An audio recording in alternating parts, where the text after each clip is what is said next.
For the News and Observer, I'm Dawn Vaughan, Capitol Bureau Chief and host of Under the Dome. You're listening to our latest episode for the week of November 13th, 2023. It's a special local state government crossover episode because the elections this past week had a lot of local races across North Carolina, and there's a lot of overlap between state and local government. Obviously, those of you that work in either know that. Sometimes people go from local government to the legislature, and sometimes people go from the legislature or local government, which is what former State House Rep. Christy Clark did. She just won her race for mayor of Huntersville. So I'm here with Durham reporter Mary Helen Moore, Orange County reporter Tammy Grubb, and Western Wake County reporter Kristen Johnson. And since we are talking about state versus local, Mary Helen, I'm going to start with you because the Durham mayoral race included a candidate who is currently in the state Senate, Senator Mike Woodard, who lost to Leonardo Williams, who was already a council member in Durham. So there's a lot of change happening in Durham with the direction of the city right now. Yeah, so the results on Tuesday night really mirrored the results from the primaries. So Leonardo Williams, who is a local restaurant owner, he's been on the council for a couple years now, but he's still pretty new to the political scene in Durham. So he got about double the votes that Mike Woodard did. So, Mike said he's going to run again for his state Senate seat in 2024, and Leonardo's going to take over control of the city next year. So Chapel Hill also has a new mayor. So really, a mayor on a lot of councils, the only difference is they're that public-facing person a little more. Their vote doesn't necessarily count, as much more than others, depending on what the municipality's rules are. So Chapel Hill's a big change from Pam Heminger leaving. And so for people that may not be familiar with Chapel Hill, what's the big difference and change with the new mayor?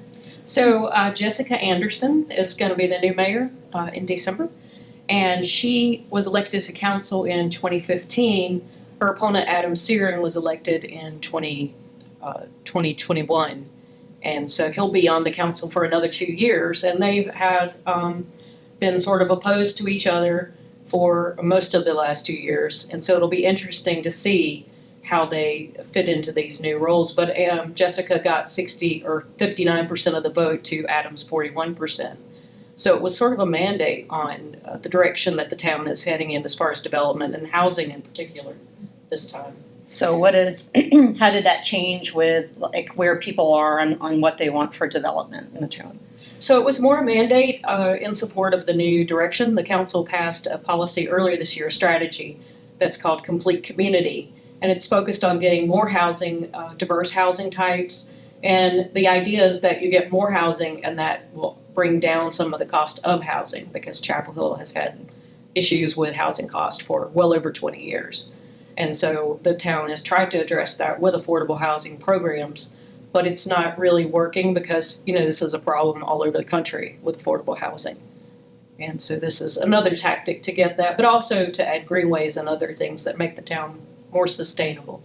Kristen, you covered multiple races. What have the shifts been there as far as leadership, and I think some still undecided, and then was housing a big issue? Were there other factors? Housing was definitely a big issue. It's not, Southern Wake County is not immune to that issue at all, especially with new companies coming in, new residents. People want to be able to still live in their hometowns or to afford apartments that they're coming in for jobs or for other reasons. But in Cary particularly, it was a big issue.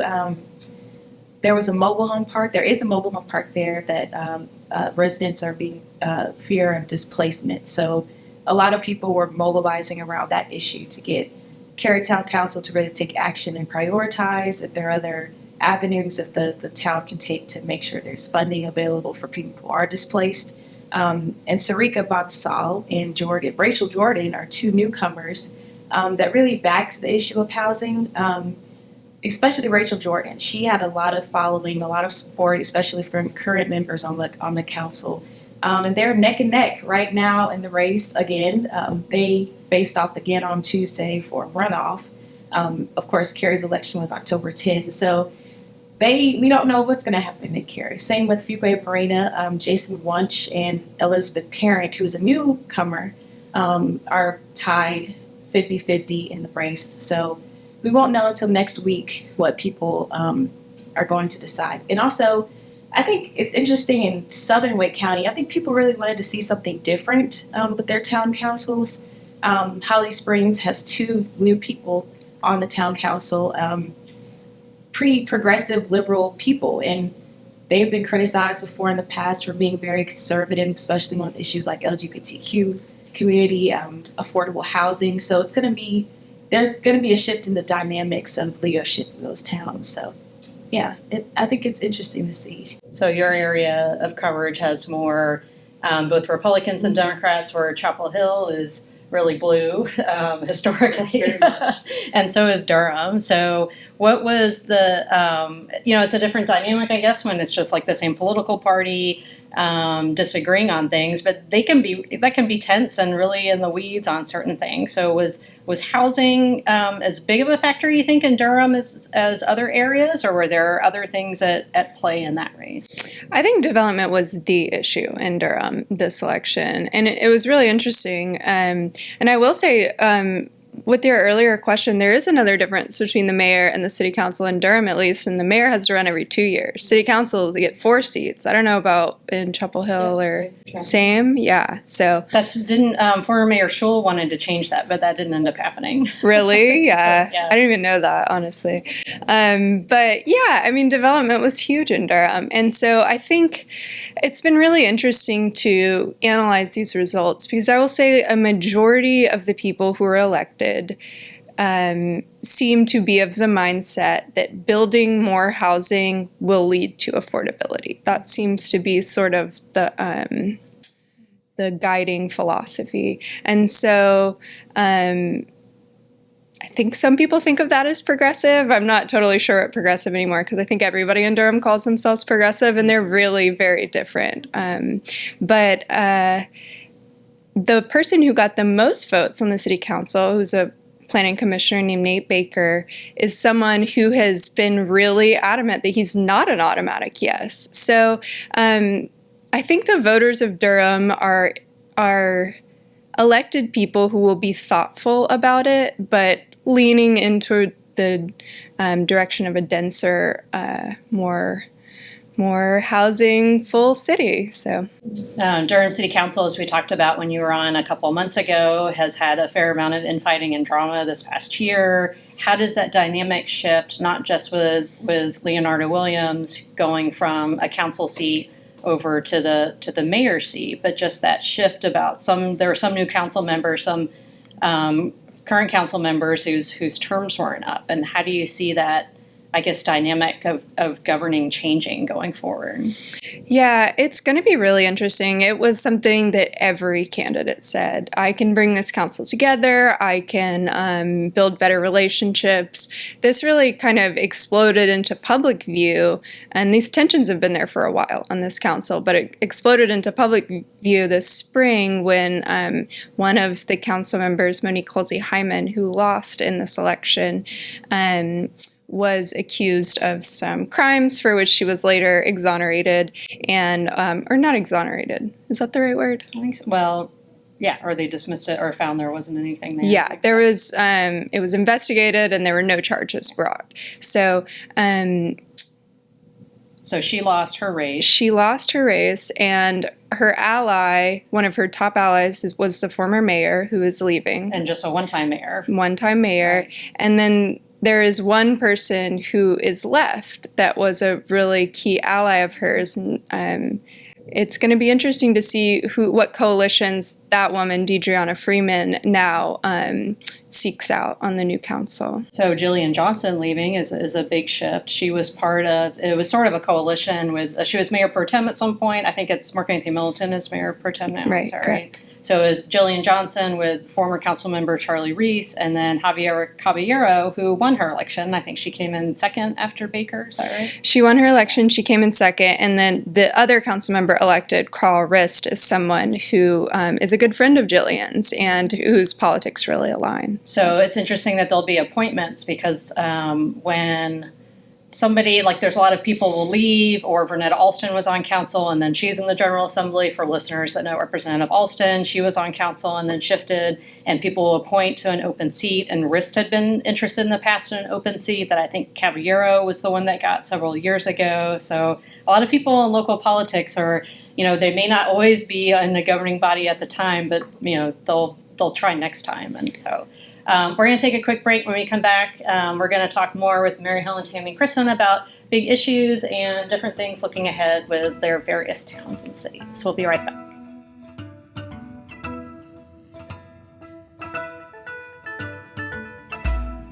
You're listening to Under the Dome. I'm Capitol Bureau Chief Dawn Vaughan, here with local government reporters Kristen Johnson, Mary Helen Moore, and Tammy Grubb. Before the break, we were talking about the big picture things from their races, and some of these aren't actually over yet. So Kristen and Tammy, both of you have races that aren't decided. Tammy, why don't you go first and tell people what they need to know about when you might find out things? So we had also had council members. We had 4 elected in Chapel Hill this time, and 3 of them were pretty solid decisions. The 4th is now in contention, and the 2 women who are neck and neck for it, they have 16 votes between them. Elizabeth Sharp and Renuka Saul both ran together on the same slate, so that makes it very interesting. So on Friday, November the 17th, there will be a canvass with the elections board. And after that recount, Renuka will have a choice of whether or not she wants to ask for the counts to be done again so that she can see if she won. We've had this before happen in 2019 between 2 council candidates. And the vote outcome was really kind of interesting and determined the slate of the council. So that's going to be interesting to watch. And then we also have, and I just wanted to mention, we also have new mayors in Hillsborough and Carrboro. In Hillsborough, Jennifer Weaver left, and Mark Bell, who's been a town council member for several years, is now the new mayor. In Carrboro, Damon Siles stepped down, and Barbara Fouché, who was serving her first term on the Carrboro Council, is now mayor. And it's kind of interesting because her husband Braxton was also a former alderman for Carrboro years ago. And he is a member of the Fouché family who is involved in all levels of government in Orange County. Right, including former State Senator Valerie Fouché is now a member of Congress, who's been getting some attention lately with the protests going on and people wanting to talk about it. Right. And also on Chapel Hill Council, Paris Miller Fouché. So they're kind of a behind-the-scenes mover and shaker kind of family. Kristen, you've still got some outstanding races, and then a bond referendum that didn't pass. So tell us about that. So Fuquay Marina voters said no to a bond referendum, $60 million that would have funded a bunch of parks projects, including a 70-plus acre park.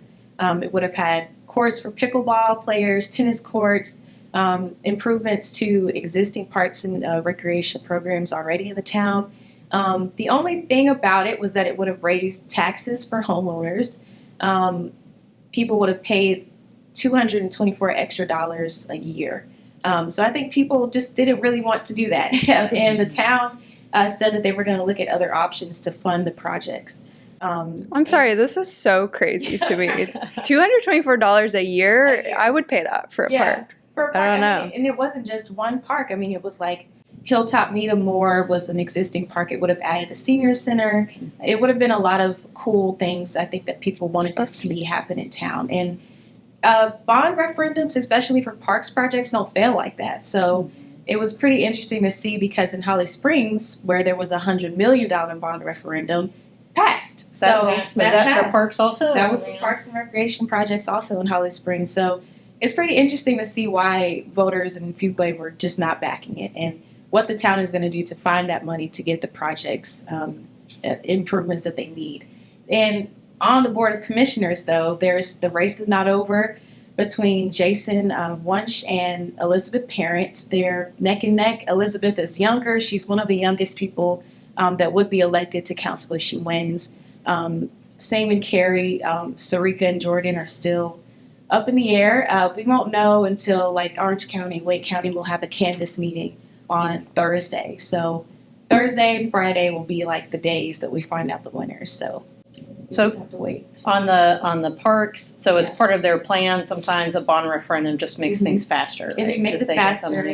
And it helps the town get extra funding because they don't have to keep asking the county or the state for help. So really the voters and residents are the ones that decide if the town gets to do that. So I think the town led a campaign to say, this is what's going to happen. It's on the ballot.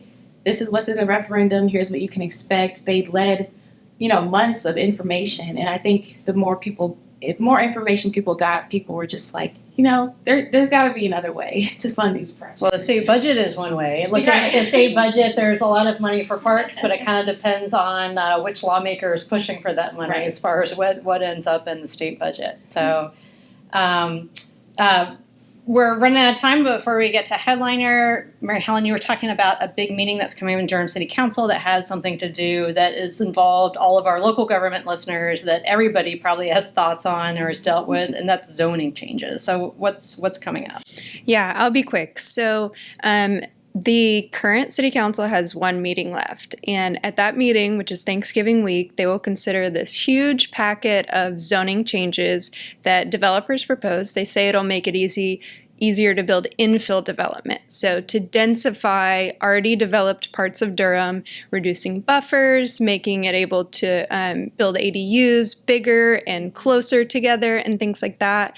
And there are a lot of homeowners who are really against this, and it was kind of an issue in this election and so the vote right now is scheduled for November 20th. They could vote it all up, they could vote it all down, they could take it piece by piece, and I am so excited to see what happens. This is going to be fascinating.